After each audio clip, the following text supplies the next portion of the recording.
नमस्कार, मैं हूं आपके साथ प्रीति और आप देख रहे हैं तथ्य भारत। बीते दिनों पहले कोर्ट परिसर दानापुर में एक विचाराधीन कैदी अभिषेक उर्फ छोटी सरकार की हत्या हो गई थी। इस मामले के बाद, इस घटना के बाद लगातार कोर्ट परिसर में भी सुरक्षा व्यवस्था को लेकर लगातार सवाल खड़े हो रहे हैं। हालांकि पुलिस ने मौके वारदात से 2 अपराधियों को भी गिरफ्तार किया था। वहीं अब इस मामले में पटना एसएसपी राजीव मिश्रा ने मीडिया से बातचीत करते हुए पूरी जानकारी दी है। उन्होंने अपनी जानकारी देते हुए बताया है कि ये जो पूरी वारदात हुई है, इसके लिए सुपारी दी गई थी, वो भी 12 लाख रुपए की। जी हां, और ये जो साजिश है ये मुजफ्फरपुर में रची गई थी। मुजफ्फरपुर के बाद ये पूरी साजिश रचने के बाद जो 2 आरोपी गिरफ्तार हुए हैं, वो दोनों राजेंद्र नगर में 2 दिनों से रह रहे थे और मरीन ड्राइव के रास्ते वो लोग दानापुर कोर्ट परिसर पहुंचे थे, जहां उन्होंने इस पूरी घटना को अंजाम दिया। वहीं इस मामले को लेकर एसएसपी राजीव मिश्रा ने और क्या कुछ जानकारी दी है, आप सुने। जो कल दोनों अभियुक्त घटना स्थल पर पकड़ाए थे, इसमें से एक अभियुक्त का अभी तक इलाज चल रहा है। पूछताछ में जो सारी बात सामने आई है कि इस पूरी आपराधिक साजिश जो है मुजफ्फरपुर में रची गई थी और घटना के एक दिन पहले दोनों अभियुक्त जो हैं वो आके राजेंद्र नगर के पास एक होटल में रुके थे और उसके बाद अगले दिन सुबह उन्होंने होटल छोड़ा था और होटल छोड़ने के बाद ये गंगा पथ पर जाकर एक जगह उनको एक दूसरा जो कॉन्स्पिरेसी में शामिल अभियुक्त था वो मिला था। उसकी पहचान हम लोग कर रहे हैं अभी। उसके द्वारा उनको हथियार उपलब्ध कराया गया था और फिर जो 4 व्हीलर गाड़ी से उनको कोर्ट न्यायालय परिसर में छोड़ा गया था। उसके बाद घटना करने के बाद वहाँ एक मोटरसाइकिल भी उसी व्यक्ति द्वारा खड़ी की गई थी और उसी मोटरसाइकिल से इन लोगों को भागना था, लेकिन इसी बीच इन लोग हथियार के साथ गिरफ्तार हो गए। तो पूरी है इसमें पूछताछ के क्रम में जो षड्यंत्र करता है उस लोगों का नाम भी जो है दोनों अभियुक्तों ने बताया है। टोटल जो बात हुई थी वो अभी से पूछताछ में जो जानकारी मिली है कि 12 लाख रुपए कुल फिरौती की रकम देने की बात हुई थी, कुल जो पैसा देने की बात हुई थी, जिसमें से 2 लाख रुपए इन लोगों को दिया गया था और 10 लाख रुपए और देने की बात हुई थी। अभी तक के अनुसंधान में इन 2 अभियुक्तों के अलावा 4 अन्य लोगों की भूमिका आई है।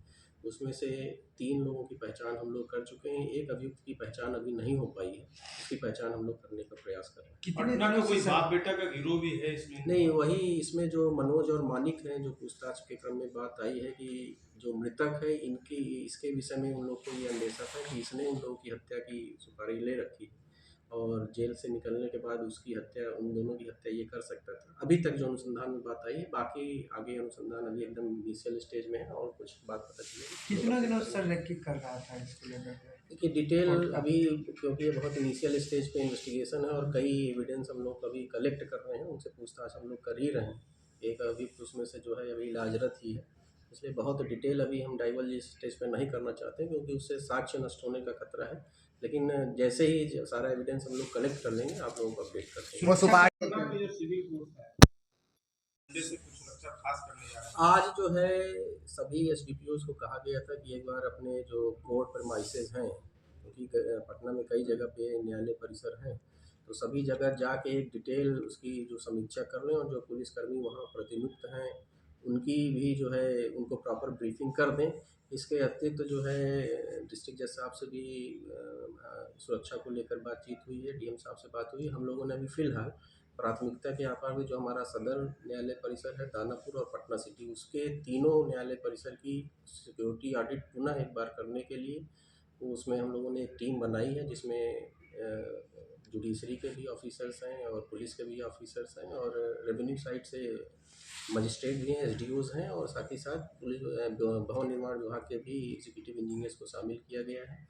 हम लोगों ने इस बार भी जो विशेष योजना है उसमें यह है कि पार्किंग, क्योंकि सभी जो न्यायालय परिसर है उसमें जो फ्रिस्किंग होती है पार्किंग उससे अलग हो जाती है, तो जो लोग वाहन न्यायालय परिसर में खड़ा कर देते हैं उनकी फ्रिस्किंग नहीं हो पाती। कल की घटना में भी हम लोगों ने यही बात नोटिस की थी।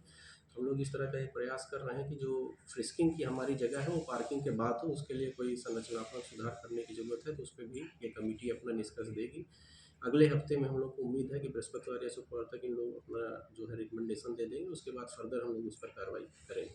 दीघा वाले तो सुरक्षा व्यवस्था को लेकर लगातार सवाल खड़े हो रहे हैं। एक तरफ जहां सुशासन बाबू बिहार में सुशासन का दावा करते हैं, वहीं कहीं ना कहीं उनके सुशासन की पोल खुलती हुई नजर आ रही है। जिस तरीके से दानापुर कोर्ट परिसर में एक कैदी की, विचाराधीन कैदी की हत्या हो जाती है, उसके बाद से खासकर कोर्ट परिसर में भी सुरक्षा व्यवस्था को लेकर सवाल अब हो रहे हैं। तो इसी तरह की तमाम बड़ी खबरों को जानने के लिए देखते रहे तथ्य भारत। इसके साथ ही हमारे वीडियो को लाइक और शेयर जरूर करें और हमारे इस चैनल तथ्य भारत को भी सब्सक्राइब करें।